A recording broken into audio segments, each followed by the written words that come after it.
कई बार क्या होता है कि कोई व्यक्ति सड़क पर या रास्ते में चल रहा होता है और उसे कीमती सामान कुछ दिख जाता है या मिल जाता है पड़ा हुआ। जो सबसे पहली गलती अक्सर लोग करते हैं उस सामान को उठा लेते हैं, अपने पास रख लेते हैं। हमारे मन में सबसे पहला सवाल यह आता है कि क्या उस व्यक्ति ने या क्या उठाने वाले व्यक्ति ने कोई कानूनी अपराध कर दिया? क्या उसने कोई गैर कानूनी काम कर दिया क्या?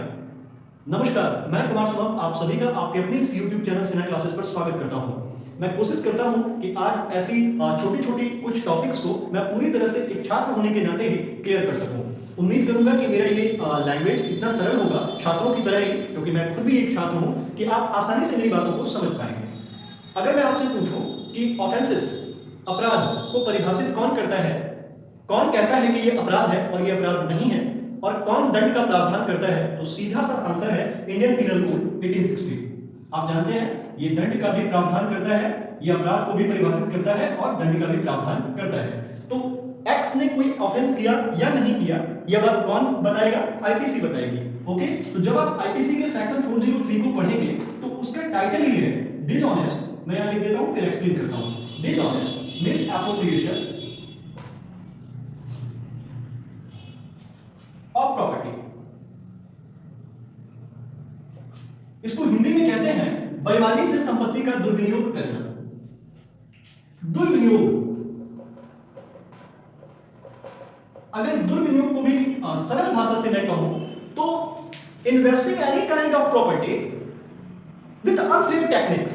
अनफेयर टेक्निक, अनुचित तरीकों से किसी संपत्ति का विनियोग करना ही दुर्विनियोग कहलाता है।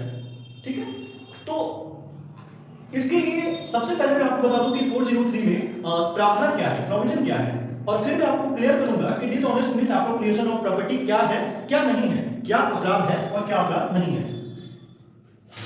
403 सेक्शन हमें बताती है कि वह जो कोई भी किसी संपत्ति का बेईमानी से दुर्विनियोग करेगा या उसे अपने इस्तेमाल करने के लिए संपरिवर्तित कर लेगा, इट मींस कन्वर्ट कर लेगा, इस प्रकार कन्वर्ट कर लेगा कि वह व्यक्ति यूज कर पाए, तो ऐसे व्यक्ति को दोनों में से किसी कारावास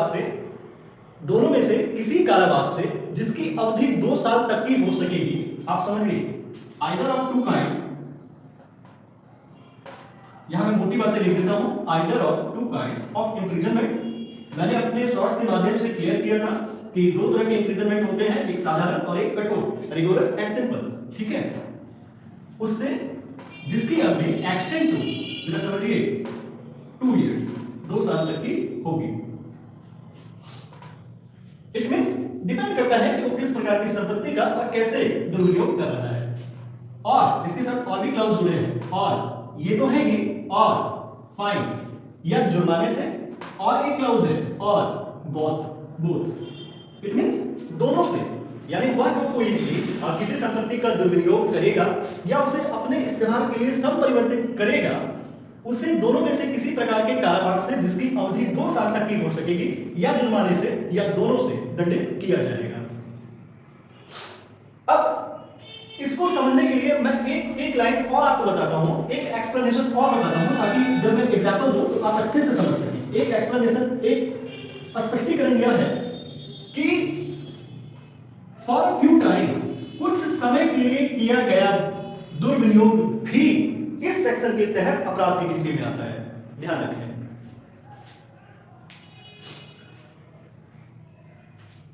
मुझे विश्वास है कि यहां तक की बातें क्लियर हैं। अब मैं आगे बढ़ सकता हूं।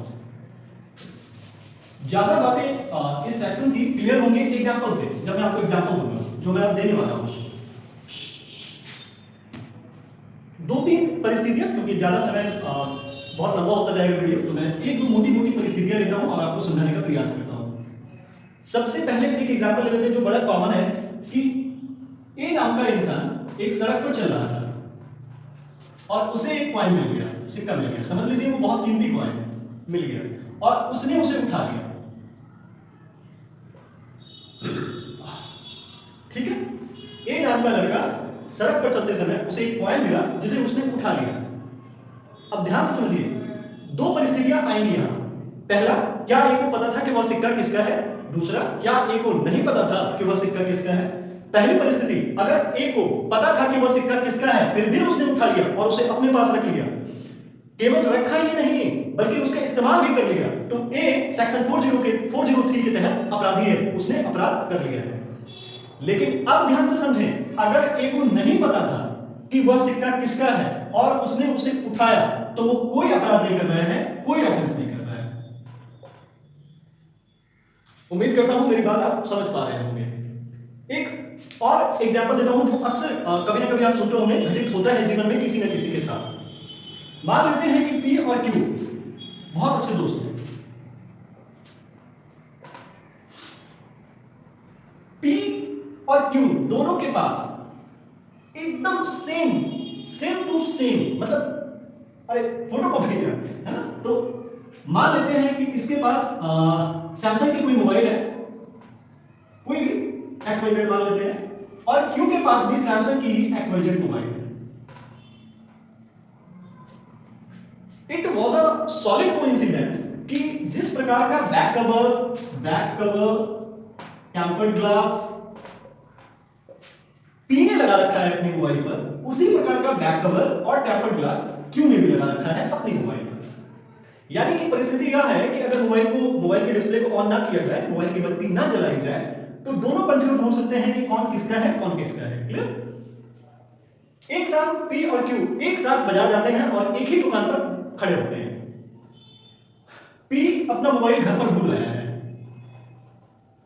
ये अपने घर पर ही अपना मोबाइल भूल आया है, लेकिन क्यू अपने साथ लेके आया है, विद मोबाइल आया है। अब परिस्थिति यह है कि पी उस दुकान पर क्यू की मोबाइल को देखकर समझता यह है कि यह मेरा मोबाइल है, उसे यह विश्वास है, he is in good faith, सद्भाव पूर्वक उसे यह विश्वास है कि वह उसका मोबाइल है, और पी उसे अपने साथ लेकर चला जाता है क्योंकि नजर नहीं पड़ती। आधे घंटे पौने घंटे के बाद जब क्यू अपने मोबाइल की ओर देखता है तो वो सोचता है कि मेरा मोबाइल गिर गया, कहीं खो गया, लेकिन वह मोबाइल तो गलती से पी लेकर गया है। जब पी घर पहुंचता है तो उसे ध्यान आता है कि अरे ये तो मैं क्यू का मोबाइल ले आया। उसे पता है कि क्यू का मोबाइल सेम टू सेम उसके जैसा ही है। पी एक बार ये सोचता है कि वह शाम में क्यू को लौटा देगा, रात में क्यू को जाकर लौटा देगा, लेकिन फिर थोड़े समय के बाद, पहले यहां 1 सेकंड के लिए रुकिए, जब तक पी इस विश्वास के साथ उस मोबाइल को घर ले आया कि वह मोबाइल उसका है, ध्यान रखें पी ने कोई अपराध नहीं किया है। जब तक उसका इरादा क्यू को लौटा देने का है तब तक पी ने कोई अपराध नहीं किया है, ध्यान से समझें। लेकिन रात होते तक में पी का इरादा, इंटेंशन बदल जाता है और वो सोचता है कि चलो क्यू तो अपना मोबाइल भूल गया है, वहां पर कोई एविडेंस भी नहीं है जो ये प्रूफ कर सके कि मैं उसका मोबाइल लेकर आया हूं, तो इस मौके का फायदा उठाकर मैं इस मोबाइल का यूज कर लेता हूं, इसे बेच देता हूं। जैसे ही पी ने ये इरादा बनाया और उसको बेचने के लिए वो गया, उसने अपराध कर दिया। किस सेक्शन के तहत? ध्यान रखिएगा, 403 के तहत। उसने संपत्ति का दुर्विनियोग कर दिया। उम्मीद करता हूं आप समझ पा रहे हैं, ठीक है। एक और एग्जाम्पल देता हूं आपको एक्सप्लेनेशन से रिलेटेड।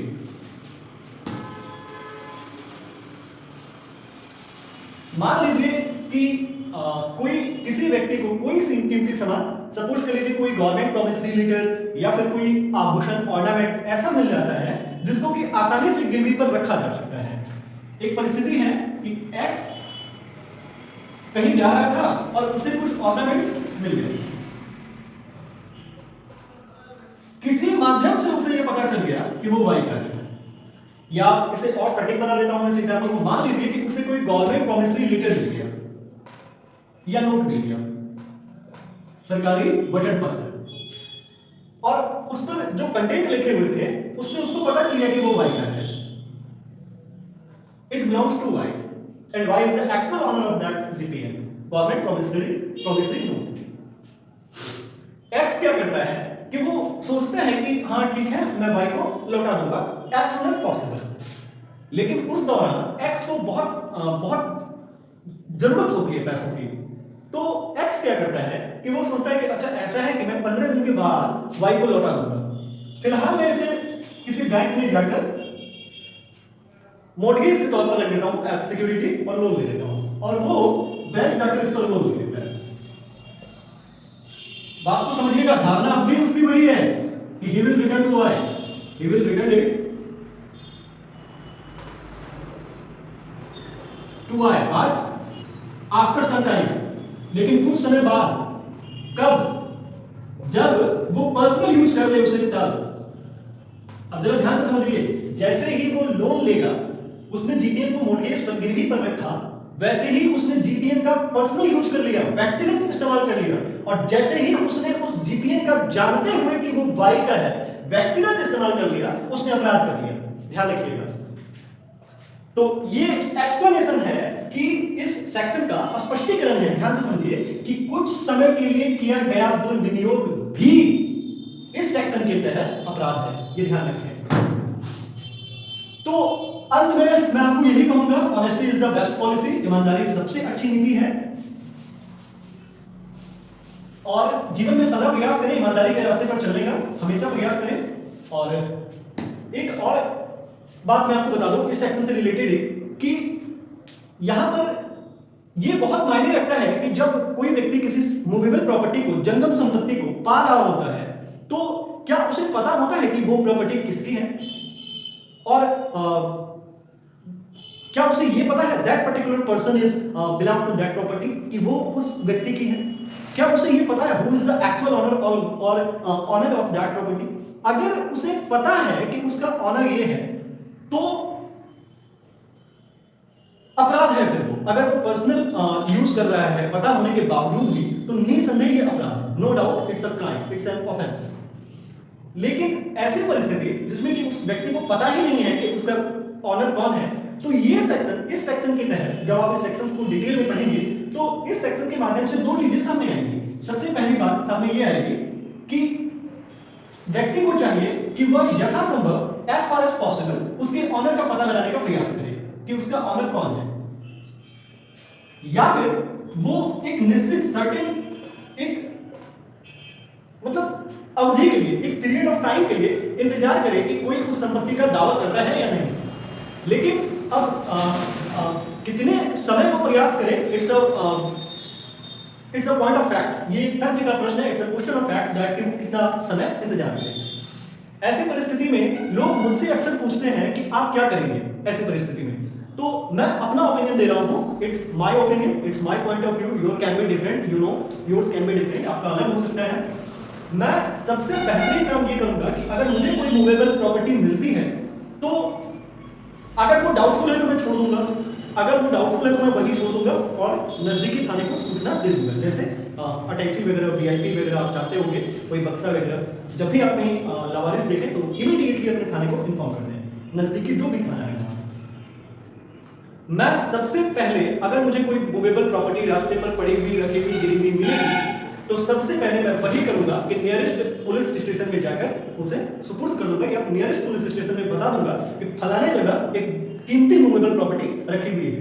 इससे दो फायदे होंगे। पहला फायदा तो वो सामान सुरक्षित होगा, और दूसरा फायदा कि उसके एक्चुअल ऑनर तक पहुंचने की संभावना बहुत अधिक बढ़ जाएगी, है ना?